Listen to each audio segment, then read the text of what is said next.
Régimen de las personas. Solamente las personas pueden ser sujetos de derechos y obligaciones y se definen como un ser que adquiere derechos y contra obligaciones civiles. El estado de libertad era la base de todo derecho. Aquel que no era libre no era persona y están divididos en hombres libres y hombres no libres.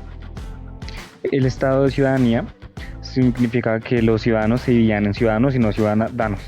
El estado de ciudadanía llevaba a cabo el jus civitatis, que comprendía el derecho público. Los no ciudadanos son aquellos excluidos de la categoría de ciudadanía y no estaban reconocidos por el jus civile, como lo serían los latinos o los peregrinos. El estado de familia, las personas se dividían en sui juris y en aleni juris, personas no sujetas a la potestad de otras y personas que sí se hallaban bajo la potestad de otras, como lo serían la patria potestad, las manas en el matrimonio y el mancipio, estas dos últimas desapareciendo en el derecho justiniano. Cabe aclarar que los esclavos, al no ser parte de la ciudadanía, no respondían a estos derechos, debido a que eran considerados como patrimonio de su amo. La patria potestad consiste en la regulación jurídica que se hace de los deberes y derechos que se le reconoce a los padres en legislación civil o familiar sobre los hijos y sus bienes.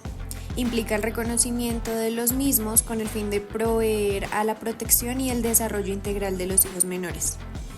En el ejercicio de la patria potestad y de la custodia de los hijos existen dos clases de intereses, el moral y el material. El primero se refiere a la asistencia formativa y el segundo a la asistencia protectiva. Dichos intereses se pueden resumir primordialmente en la finalidad de que el interés de los hijos se prevea en la más sana, completa y eficiente formación espiritual, sociológica, ambiental y efectiva para un desarrollo integral, lo cual requiere un buen ejemplo de los padres. La patria potestad es una institución jurídica originaria del derecho quiritario civil de Roma. Desde los tiempos primigenios de la ciudad, aquella fue considerada como un poder jurídico personal propio y exclusivo de los ciudadanos romanos libres. La patria potestad romana es originariamente el poder político de los hombres libres, potestad que cierra el paso del gobierno, de las cosas públicas y de la familia a las mujeres ciudadanas. Estas raíces primigenias de la patria potestad son muy profundas y perdurarán durante todo el tiempo de la vida de Roma. Por otro lado, la patria potestad se extendía a la persona y a los bienes del hijo de familia. En cuestión a la persona, en los primeros tiempos del derecho romano, el pater famili tenía un poder absoluto sobre la persona del hijo. Ejercía en él el derecho de la vida o la muerte. En cuestión de los bienes, el pater famili era considerado dueño absoluto del patrimonio formado por los hijos hasta el día de su muerte. Es decir, durante la vida del padre solo él tenía facultades dispositivas y administrativas sobre el patrimonio, pero a su muerte los hijos que estuvieron bajo su patria potestad entraban a recogerlo en calidad de herederos de su propio patrimonio. Por otro lado, tenemos los requisitos para contraer matrimonio, dentro de los cuales encontramos, primero, la pubertad de ambos contrayentes, para lo que se fijó la edad de 12 años para las mujeres y de 14 para los hombres. Segundo, el consentimiento de ambos contrayentes. Tercero, el consentimiento del jefe de familia, esto en caso de que alguno de los contrayentes o ambos fueran menores de edad. El cuarto, ius connubio o derecho a contraer matrimonio.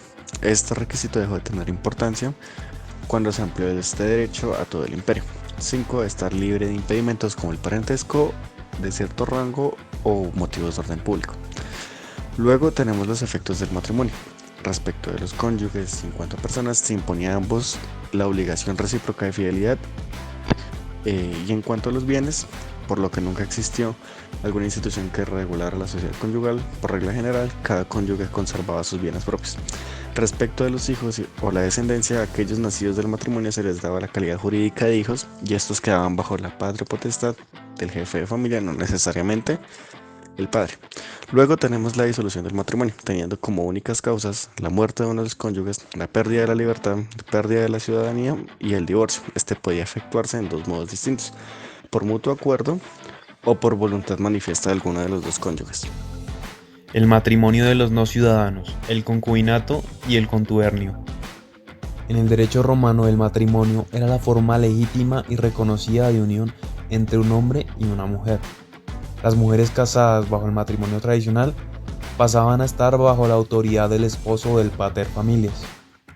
Sin embargo, cuando el matrimonio se da entre dos ciudadanos no romanos, ciertos efectos jurídicos que se dan al contraer el matrimonio se pierden. En cuanto al concubinato, era una unión entre un hombre y una mujer sin que se llegara a un estado de matrimonio. No confería los mismos derechos que el matrimonio, pero era una relación socialmente aceptable y reconocida por la sociedad. Y por último, el contubernio era una relación que existía entre esclavos o entre un esclavo y una persona libre. No era considerada una unión legalmente reconocida y por lo tanto no tenía efectos jurídicos. Adopción. Existen dos tipos de adopción. La primera es cuando se involucra un cambio en la autoridad paterna, es decir, el hijo pasa de estar bajo la autoridad de su padre biológico a estar bajo la potestad de su padre adoptivo. Y el otro tipo de adopción era cuando se adoptaba a una persona que no estaba bajo la potestad de nadie. Un ejemplo de esto sería un pater familias que no tenía ningún superior legal. En el tema de la adopción, era otro de los medios de adquirir la patria potestad. Era un acto solemne por el cual, con la intervención de la autoridad pública, se recibía en la familia civil como hijo o nieto a quien no estaba sometido a la patria potestad del adoptante. La adopción tendía a suplir y a imitar la naturaleza en cuanto al vínculo entre ascendientes y descendientes. Pues para llevarla a cabo tenía algunos requisitos, que algunos son que el adoptante debía ser sui juris, pues de otra manera no podía ejercer la patria potestad. El adoptante debía ser capaz de procrear. También podía recaer la adopción en un sui juris o en un alieni juris, hijo de familia. La primera se llamaba adrogación y la segunda adopción propiamente dicha, que se diría datio in adoptionem, que era la adopción de un alieni juris, hijo de la familia. Límites de las funciones del tutor. El tutor era un administrador del patrimonio del pupilo, guiado siempre por el interés del pupilo. No se permitía hacer donaciones, encadenar ciertos bienes, usar el patrimonio del pupilo para beneficio propio. Había restricciones estrictas sobre cómo debía manejar y emplear el dinero del pupilo. Fin de la tutela. La tutela terminaba cuando el pupilo alcanzaba la pubertad, fallecía o sufría de un capitis de minutio. También podía terminar por causas relacionadas con el tutor, como su muerte, pérdida de estatus o razones legales para excusarse del cargo. Obligaciones del tutor al finalizar el cargo. El tutor debía rendir cuentas de su administración al terminar su función. Existían acciones legales para sancionar al tutor en caso de fraude o negligencia, incluyendo la acción de tutela directa para que el pupilo pudiera reclamar los bienes y una tutela de contraria que el tutor podía ejercer para reclamar indemnización por gastos o deudas. Garantías a favor del pupilo. Se establecieron garantías para proteger los derechos del pupilo, como el privilegium exigendi, una hipoteca táctica, y el satisdatio, promesa solemne. En casos extremos, el pupilo podía usar la acción de ni integrum restituyo para revertir actos o contratos lesivos. Tutela perpetua de la mujer por razón del sexo. Durante los siglos, la mujer estaba sometida a tutela perpetua por razones de su supuesta incapacidad para manejar negocios. El tutor debía intervenir en todos los actos jurídicos de la mujer que comprometieran su patrimonio, aunque esta tutela fue cayendo hasta desaparecer por completo en el año 410 con las constituciones de Honorio y Teodosio. Curatela. Inicialmente la curatela se estableció para proteger el patrimonio de los furiosi, locos y los pródigos, disipadores. Posteriormente se extendió a otros incapaces como los sordomudos y menores de 25 años. Las funciones del curador eran similares a las del tutor, con restricciones similares y responsabilidades equiparables.